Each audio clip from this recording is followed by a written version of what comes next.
Que a graça e a paz de Deus esteja com todos vocês, prezados irmãos, especialmente neste trimestre, em que iremos nos dedicar a mais um estudo sobre a Palavra de Deus, um estudo baseado no livro de Eclesiastes.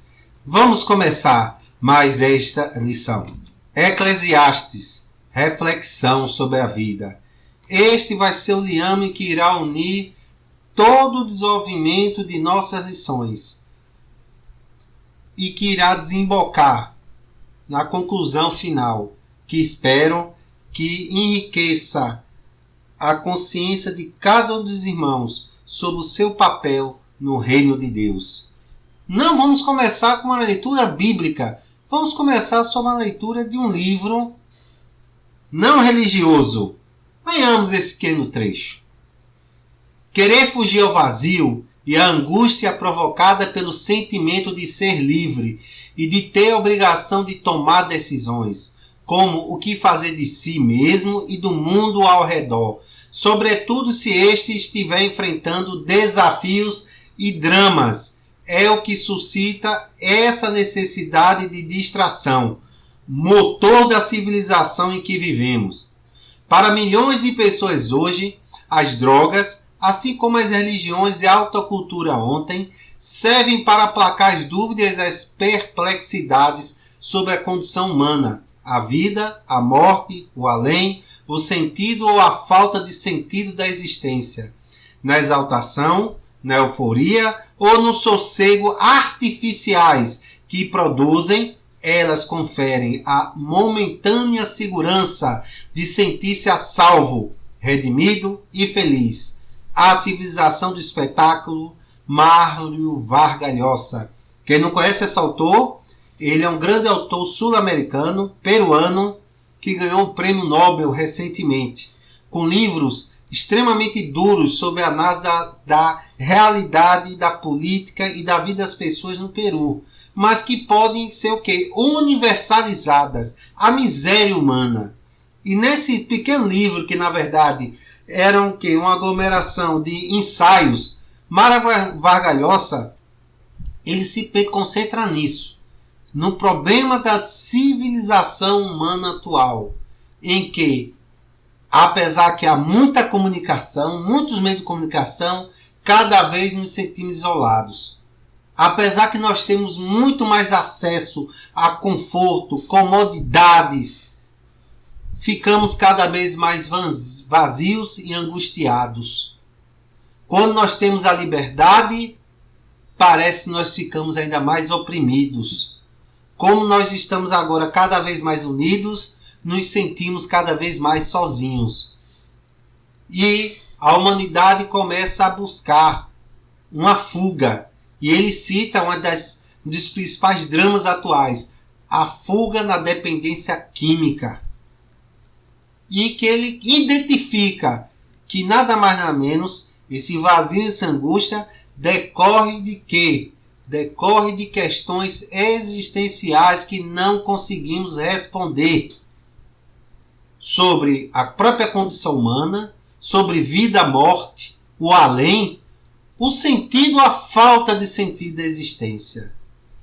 Assim, mesmo no momento de exaltação, euforia ou no sossego artificiais, que qualquer meio de fuga utilizado pelo ser humano, que pode nos dar uma segurança, uma redenção, uma felicidade momentâneas, o vazio e a angústia nos assolam. Muitos podem dizer, chegou a alguma conclusão óbvia? Será que realmente ele tocou no cerne? O que a Bíblia fala sobre isso? Vamos ver agora um pequeno trecho de Eclesiastes. Bem, antes, vamos dar uma olhada nisso aqui, no que exatamente Mário Vargas Llosa falou. Ou seja, temos uma sociedade que está permeada pela superficialidade. Cada vez mais falamos de objetos de nossa realidade, sobre outras realidades ou condições que são completamente estranhas a nós, que nós não as compreendemos, mas nós tentamos passar a ideia de que nós aprendemos em nossas mentes. Falamos do que não sabemos. A conduta de fuga, que foi bem dita, aquele vazio inexplicável que nos atormenta, uma liberdade opressora, porque agora que você está livre, você pode tomar as decisões. E essas decisões nos obrigam a tomar um posicionamento. E a querer tomar posicionamento, nós entramos em parafuso, porque nós queremos demonstrar aquela felicidade. Não é que já foi identificado por muitos psicólogos na análise de imagem do Facebook, que as pessoas tentam demonstrar que estão muito felizes, apesar que na verdade não estão. Uma felicidade obrigatória, que está muito unida a essa liberdade. Nós devemos estar felizes. Se nós não estamos felizes, temos algum problema. Será que nós podemos estar felizes 100% do tempo? Ou nós devemos ter nosso momento de um pouco de melancolia? Ou a melancolia é necessária para que possamos valorizar os momentos de felicidade? Um hedonismo desenfreado, unido àquela conduta de fuga, é um hedonismo, uma busca do prazer por prazer. Cada vez mais nós temos mais acesso a informações sobre sexo, produtos sobre sexo, produtos sobre aventura, você buscar adrenalina, emoção, o risco. Isso é fuga. E a pressão inescapável. Mesmo que as pessoas à nossa volta não estejam exigindo de nós algo, mas nós nos sentimos cobrados por nós mesmos. Nós criamos em nossa mente umas expectativas. Ou seja, nós quando estamos tristes, nos sentimos mais tristes ainda, porque nós devíamos estar felizes. Quando nós estamos vazios, nos sentimos mais ainda vazios, porque nós deveríamos ter consciência e uma vida plena. Essa pressão inescapável, somada a todos os elementos, tornam miserável a condição do ser humano atual. E quando digo ser humano, até crentes, pessoas realmente salvas de Jesus Cristo, são apreendidas para esse mal da civilização. Aí muitos dizem, mal da civilização? Civilização no sentido de quê? Contrário de barbárie. Civilização é uma sociedade que é oferecida ao ser humano, condição que ele possa desenvolver as suas potencialidades, ser reconhecido como alguém que tem direito à felicidade, ter acesso a uma vida digna. É contrário, por exemplo, da selva, em que o mais forte se impõe e destrói aqueles que se opõem a ele. Pois bem, a civilização que devia ser o sinônimo de felicidade, satisfação, plenitude, infelizmente está levando a tudo isso. E essa situação alcança também os crentes. Quer ver? Vamos um pouquinho à frente. Palavras do pregador, filho de Davi, rei em Jerusalém. Vaidade de vaidades, diz o pregador. Vaidade de vaidades, é tudo vaidade. Eu, o pregador, fui rei sobre Israel em Jerusalém, e apliquei meu coração a esquadrinhar e a informar-me com sabedoria de tudo quanto sucede debaixo do céu. Essa enfadonha ocupação deu Deus aos filhos dos homens, para nela os exercitar. Atentei para todas as obras que se fazem debaixo do sol, e eis que tudo era vaidade e aflição de espírito. Eclesiastes capítulo 1, versículos 1 e 2, 12 a 14. Nesse pequeno trecho, nós podemos já ver o título do livro, Pregador, que em termo hebraico era Kolet. Kolet, nada mais nada menos, é aquele que fala perante a assembleia. A assembleia é eclesia em grego. Aí que vem o nome Eclesiastes, ou seja, fala às assembleias. E ele se identifica como filho de Davi, Salomão, rei de Jerusalém. Claro, não se sabe exatamente se realmente foi Salomão que escreveu.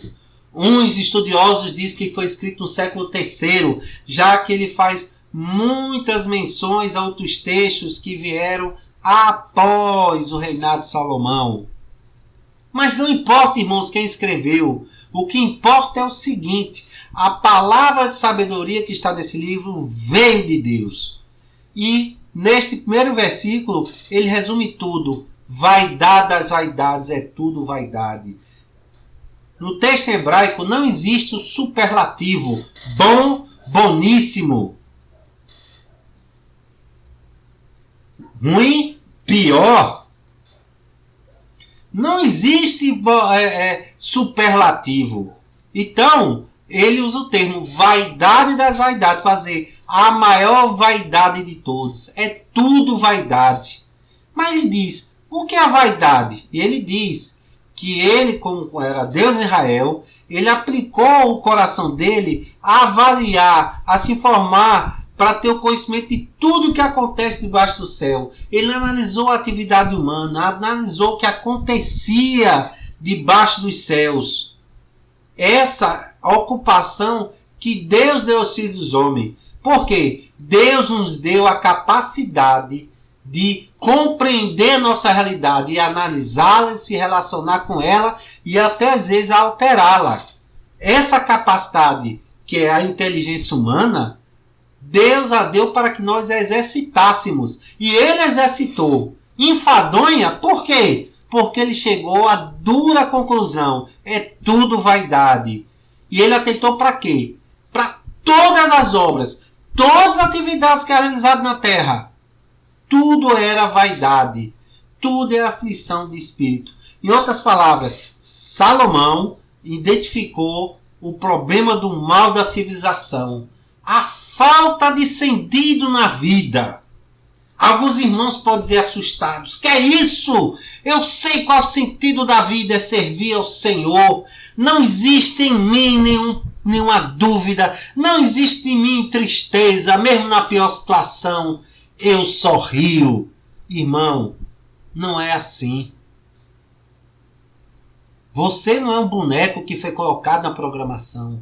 Você é um ser humano que oscila. Você é um ser humano que sofre. É até um esculacho na cara dos outros se afirmar que você é assim. De maneira nenhuma. Salomão, um homem que pediu sabedoria a Deus e a recebeu, chegou a essa conclusão. Então, realmente, se você analisar, a vida não possui sentido. Irmãos, a vida não possui sentido. Como é que vocês podem explicar uma vida que possui sentido se o justo ele é solapado pelos escarnecedores? Qual o sentido disso? Não sei. Como é que você pode explicar de uma criança que possui câncer? Você vai dizer o quê? Ou da dor de um irmão que perde uma pessoa querida e pergunta, por quê? É nessa hora que alguns aparecem com chavões. Ah, irmão, não se ocupe não. Eu compreendo a sua dor. Não compreende não. Só se você também tivesse perdido uma pessoa querida e realmente ela fosse querida para você. Aí você teria um pouco de compreensão da dor do outro. Se você realmente compreendesse a dor do outro, não falaria isso. Ou aquelas expressões: Deus fecha uma porta e abre uma janela. Claro, desde que você não esteja nessa situação difícil. Porque é irritante quando você fala isso e quando você passa por aquela situação, alguém diz a mesma coisa para você. Irmãos, Deus fecha uma janela, abre uma porta. Irmãos, a vida em si não tem. Qual é o sentido de haver um terremoto e um tsunami e morrem 200 mil pessoas? Aí chegou o pastor dizendo que aquelas pessoas eram juízo. Sim, mas será que naquele meio não morreu alguma pessoa que realmente era do povo de Deus? Quem sabe uma pessoa, um missionário lá morreu? Que lógica é essa? Então, para mim o convite que inicialmente do livro pregador é isso, que venhamos nos despir de ideias preconcebidas e que venhamos nos despir da arrogância de saber ou pensar que sabe tudo, para que realmente partamos do quê? Do ponto de início, que é: eu não compreendo, eu não entendo, eu preciso saber mais. E acima de tudo, nós não caímos na armadilha do mal da civilização, que, apesar de estar na igreja, nos sentimos vazios. De utilizarmos a igreja como uma fuga dos problemas que temos, ao não saber trabalhar, gerir as questões existenciais. Isso é muito importante para nós. Continuemos. Aí eu considero, ou elenquei para termos didáticos, alguns princípios equivocados que nós guardamos em nossas vidas cristãs. O primeiro princípio é da causa e efeito. O causa e efeito é muito típico de ciências exatas. Há uma causa que gera um efeito. Se há um efeito, há uma causa. Ora, se eu solto uma pedra, ela cai. Ou seja, soltei a pedra, o efeito era cair. Se eu chuto a parede, a causa, chutar a parede. O efeito, o pé vai doer. Então, às vezes, nós caímos na ideia de causa e efeito. O irmão está sofrendo? Algum pecado aconteceu. O irmão está sofrendo? Deus está querendo ensinar alguma coisa. Mas a pergunta é: mas se o irmão está certo e ao mesmo tempo está sofrendo, qual a lógica? Se você sabe aquilo ali, por que está acontecendo isso na sua vida? Deus está dizendo que você é repetente? Quem somos nós para saber exatamente o que é que Deus está querendo?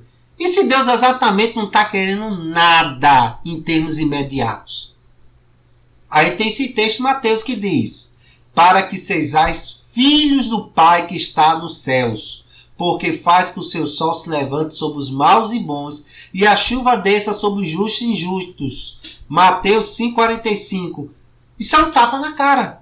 Ou seja, a bênção não é só para nós, também é para os maus. A chuva também não é sobre nós, também é para os injustos. Do mesmo jeito, a seca atinge a todos. Olha, quando há um racionamento em Recife, a água chega para nós, chega em racionamento feito os outros.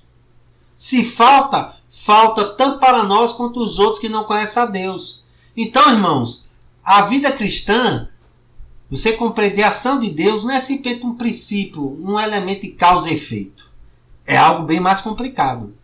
O princípio da continuidade indeterminada. E direi à minha alma: alma, tens em depósito muitos bens, para muitos anos. Descansa, come, bebe e folga. Mas Deus lhe disse: louco, esta noite te pedirão a tua alma. E o que tens preparado para quem será? Lucas 12, 19 e 20. Em outras palavras, sempre achamos que vamos viver um pouquinho mais. É engraçado. Às vezes uma pessoa que não crente diz: vocês crentes desejam o céu, mas não querem logo. É interessante, né?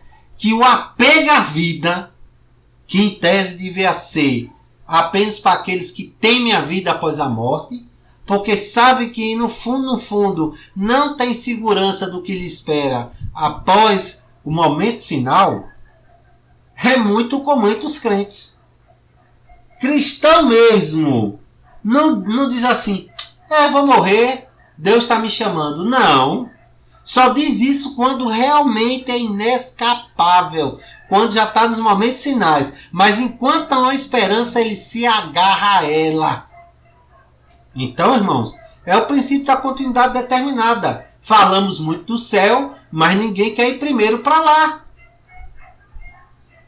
Então, dessa ideia de algo indeterminado, aí nós agimos com a devida urgência. Nós não agimos com a ideia de que a qualquer momento Deus pode me chamar. Nós falamos muito na forma de chavões, afirmações para demonstrarmos que entendemos a vontade de Deus, mas na verdade não entendemos nada, porque nós nos entregamos através dos nossos atos e atitudes contraditórios. Vamos continuar. Outro princípio equivocado, princípio da presunção de conhecimento. Presunção é o seguinte, considera-se inicialmente que você já conhece. Já diz, se o Senhor não edificar a casa, em vão os trabalhos que edificam. Se o Senhor não guardar a cidade, em vão vigia a sentinela. Salmos 127, 1. Em outras palavras, o conhecimento, ele parte de quê? Do Senhor. Se o Senhor não estiver na construção do conhecimento, e se esse conhecimento não for executado com a presença do Senhor, que é o Espírito Santo, em vão trabalham aqueles. Aí o que acontece? Nós muitas vezes construímos conhecimento sobre a pessoa de Deus, ou sobre a ação dele, ou o propósito dele, baseado nas nossas convicções pessoais. E conseguimos construir algo parecido com o que os escribas fariseus faziam, distorcido. Nós precisamos construir algo junto com Deus. E nesse conhecimento, pior, nós começamos a construí-lo e qualificá-lo como inquestionável. Aí começam a surgir aqueles dogmas perigosos dentro da igreja. Aí que vem o próximo. Princípio do dogmatismo necessário. Dogma ou axioma são verdades que devem ser aceitas sem questionamento. Senão, tudo que é sobre elas construído cai. Então é uma verdade que não pode ser questionada. Aí, às vezes, as pessoas começam a construir o dogmatismo necessário, senão desaba tudo. E diz o texto: e os fiéis que eram da circuncisão, todos quanto tinham vindo com Pedro, maravilharam-se de que o dom do Espírito Santo se derramasse também sobre gentios. Respondeu então Pedro: pode alguém, porventura, recusar a água, para que não sejam batizados esses que também receberam, como nós, Espírito Santo? Atos 10, 46, 47, em outras palavras, nos judeus havia sido construído aquele dogmatismo que Cristo só veio para os judeus. Eles não aceitavam o fato de haver pregações para pessoas que não eram realmente circuncidadas. E quando foram lá na Samaria e presenciaram o Pentecostes gentios, Pedro diz: bem, diante disto, há algum questionamento mais que eles pertencem ao reino dos céus? Lembre-se da resistência que aconteceu em relação à pregação de Paulo. Teve que acontecer o concílio de Jerusalém, para que assim, mesmo que não aceitassem convictamente de que os gentios também deveriam ser alcançados, foi autorizada a ação missionária de Paulo, e mais ou menos dado o devido encaminhamento para como seriam recebidas essas pessoas na igreja. Muitas vezes nós construímos dogmas dentro da igreja. Eu lembro até hoje de um diácono, ficou gravado, que ele protestou porque nós iríamos retirar a mesa da ceia, colocar ali de lado na nave do templo. E ele disse: não pode, é a mesa da ceia. Ele criou um dogma. Se a mesa da ceia, ela é completamente sagrada. Eu acho que a gente para poder, não poderíamos vender, não poderíamos ceder. Eu acho que devia criar uma fogueira, fazer uma oração, tal, porque ele sacralizou, tornou santo dos santos aquela mesa. Quando na verdade é só um objeto. O que é santo realmente, separado por Deus, somos nós, irmãos. Nós é que somos aquilo que foi separado por Deus, e não objetos. Constrói-se um templo, derruba-se um templo, vende-se objetos, compra-se objetos. Mas as pessoas são os tijolos espirituais da igreja que se assentam sobre essa rocha que é Jesus Cristo. Precisamos fugir dos dogmas.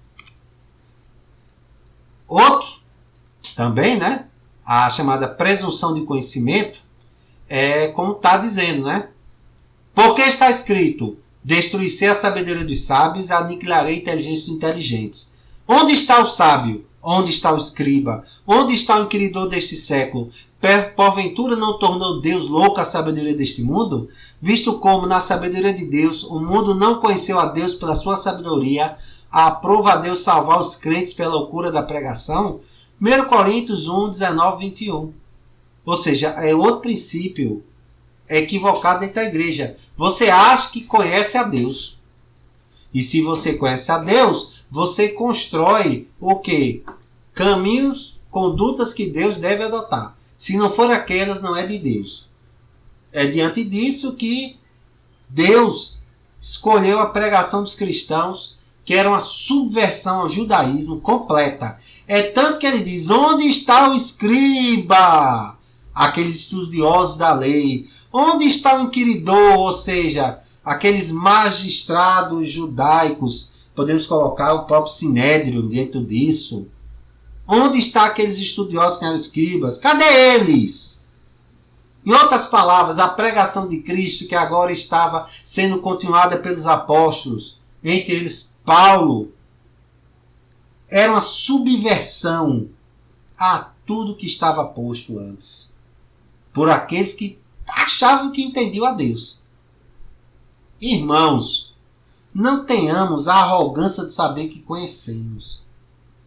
Simplesmente, nós devemos dizer, tenho um conhecimento parcial, que pode ainda estar equivocado. Por isso eu preciso da sabedoria de Deus continuamente.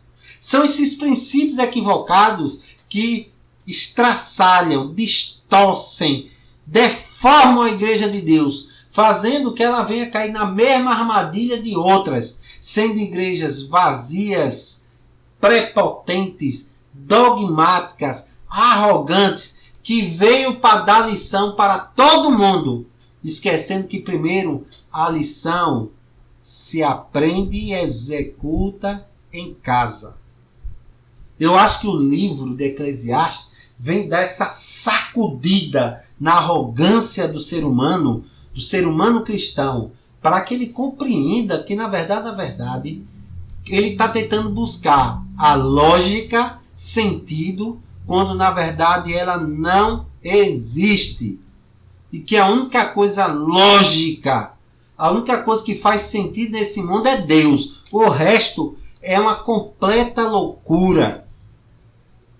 Assim, nós vamos nos desapegar de atividades infrutíferas e vamos realmente alocar todo o nosso esforço no que realmente importa.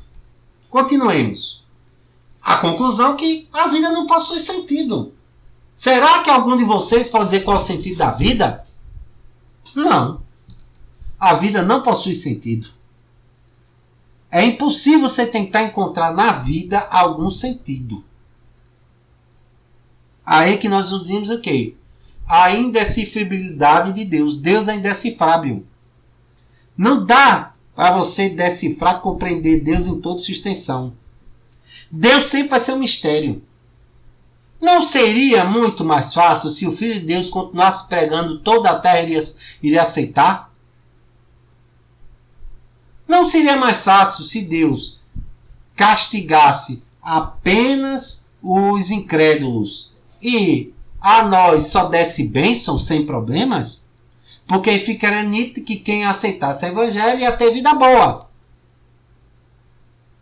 Que diante dessa questão da vida sem sentido e que Deus é indecifrável, as pessoas chegam a duas alternativas. Fuga nas drogas, fugas no hedonismo, fuga na adrenalina sem limites, fuga numa infantilização do entretenimento e nossas ações, ou buscarmos a sabedoria de Deus continuamente.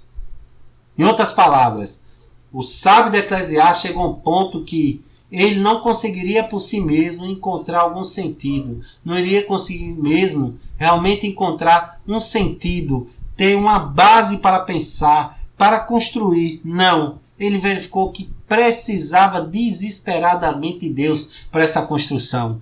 E que essa construção podia às vezes ser deturpada pela visão particular dele. Ele precisava da sabedoria de Deus. Ele precisava de uma chacoalhada de Deus de vez em quando para acordar e dizer assim, epa, eu estou construindo algo que não tem nada a ver com Deus. Eu estou me enganando acerca de Deus. Então, ao nos afastarmos desses princípios, nós podemos buscar a sabedoria desejada. Aí que entra uma questão de fé e questionamento. Muitos dizem, você não pode questionar. Você questionou, você está perdendo a fé. Você tem que aceitar sem nenhum questionamento. Aí muitos se apegam a esse trecho de Hebreus. Ora, a fé é o firme fundamento das coisas que se esperam e a prova das coisas que não se veem. Hebreus capítulo 11, versículo 1. Ou seja, eu não posso exigir nenhuma prova, uma explicação cabível.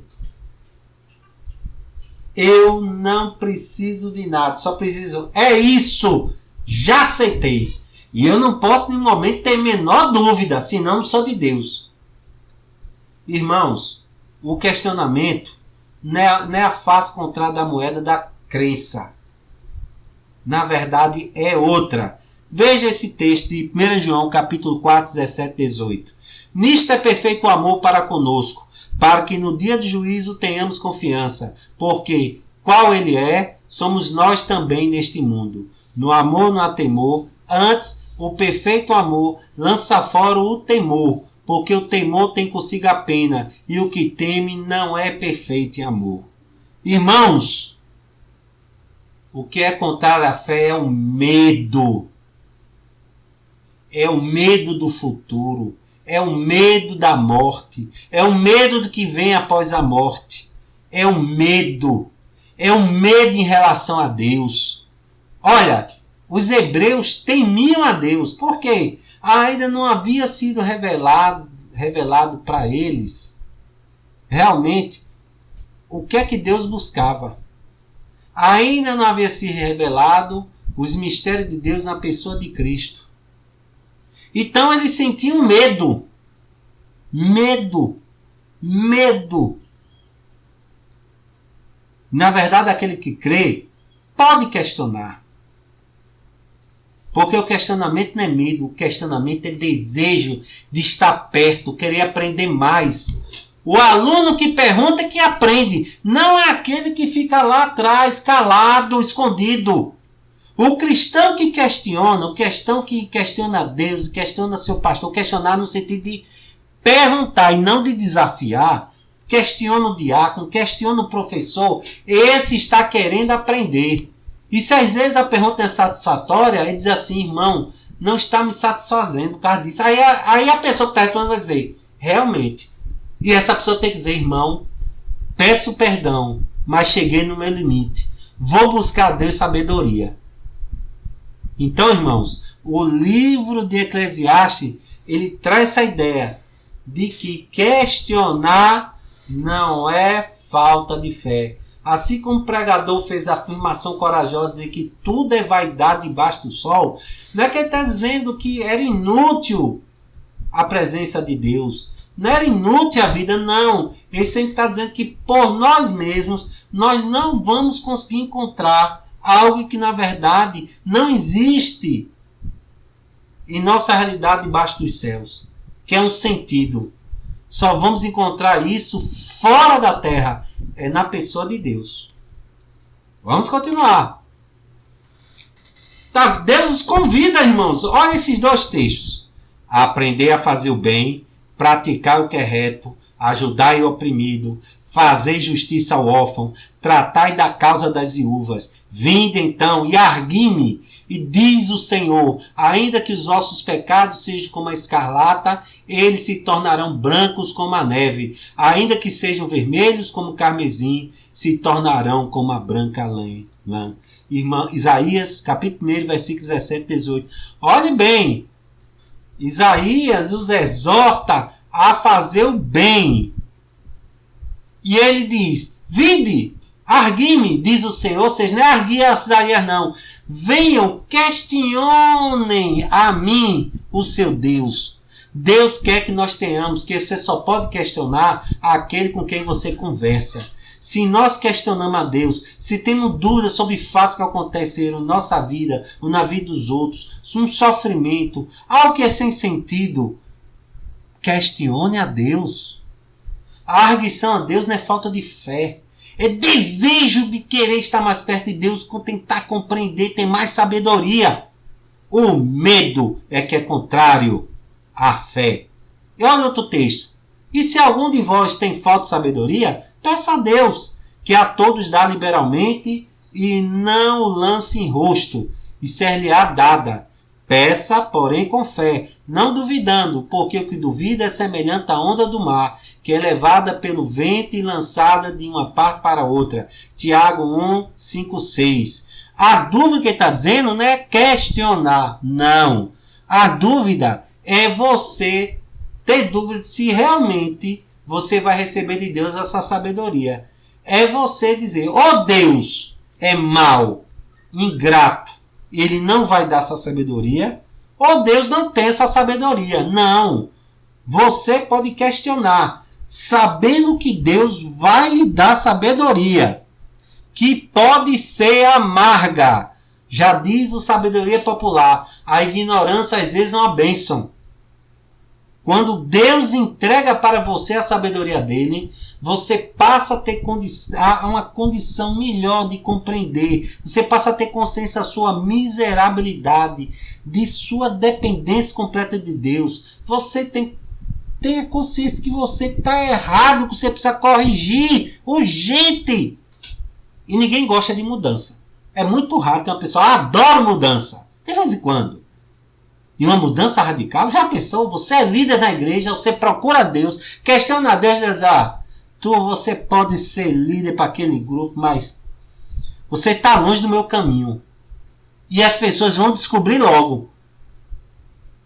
A pessoa desabra assim, eu construí toda a minha vida pretensamente cristã em bases falsas. Deus nos convida a ser questionadores, mas questionadores que têm fé, que primeiro Ele é Deus, que é nosso bem, e Ele tem poder e sabedoria para nos esclarecer até onde Ele acha que é suficiente para nós. Esse é o convite de Deus. Esse é o convite que Eclesiastes faz para nós. Continuemos. Quais são as consequências de pensar? A primeira, a compreensão crescente acerca de Deus, aplicando eu o meu coração a conhecer a sabedoria e a ver o trabalho que há sobre a terra, pois nem de dia nem de noite vê o homem sono nos seus olhos. Então vi toda a obra de Deus, que o homem não pode alcançar a obra que se faz debaixo do sol. Por mais que trabalhe o homem para buscar, não achará. E ainda que diga o sábio que a virá a conhecer, nem por isso a poderá alcançar. Eclesiastes 8, 16, 17. Ou seja, a angústia desse vazio, que não faz com que a pessoa não consiga descansar, essa obra de Deus não é completamente acessível à nossa compreensão. Mesmo que o homem trabalhe muito, mesmo que um sábio diz que virá alcançar, ele não alcançará. Só se ele procurar Deus com fé e se Deus achar que a pessoa deve recebê-la. Ou alguém aqui tem conhecimento sobre explicar como é que vai ser a ressurreição? Como é que vai ser o arrebatamento? Ninguém tem a resposta. Porque Deus não quis dá-la. Há construções teóricas que um fala, vai construindo baseado em texto bíblico e tal, e explica um pouco, mas não diz como será isso. Qual é a natureza disso? Como será esse processo? Não diz. Aí nós devemos crer. Quando Deus não dá resposta, aí é que nós devemos entrar a fé. A fé é que se Deus não deu essa resposta, é que ele considera que ela não é necessária para nós. E que devemos confiar na bondade dele. Acabou, irmãos. Acabou. Firmeza nas convicções. Para que os seus corações sejam consolados e estejam unidos em amor, enriquecidos à plenitude da inteligência, para conhecimento do mistério de Deus, Cristo, em que estão escondidos todos os tesouros da sabedoria e da ciência. E digo isto para que ninguém vos engane com palavras persuasivas. Colossenses 2, versículo 2 a 4. Em outras palavras, se nós procuramos conhecimento de Deus, vamos construir uma âncora doutrinária sobre a qual nós vamos firmar nossas convicções. Apesar que eu não sei tudo, mas o pouco que eu sei vai impedir que eu seja levado para um lado para o outro por ventos de doutrinas estranhas. É por causa disso, irmãos, estamos tendo essa aula bíblica. Que os irmãos querem ter um pouquinho mais de conhecimento acerca de Deus, para evitar que caia em ciladas do inimigo, que tenta, através de palavras atraentes, nos desviar do bom caminho. Humildade consciente, porque para com Deus não há acepção de pessoas, porque todos que sem lei pecaram, sem lei também perecerão, e todos os que sob a lei pecaram, pela lei serão julgados. Romanos 2, versículos 11 e 12. Em outras palavras, Deus não faz acepção de pessoas. Todos são iguais perante Deus. Mesmo nós estamos da igreja, Deus não ama tão firmemente como ama as pessoas que jazem no maligno. Ele quer a todos salvar. Ele procura, de uma forma diligente e contínua, dar a todos a chance de aceitar a salvação. Mas é uma decisão de cada um, irmãos.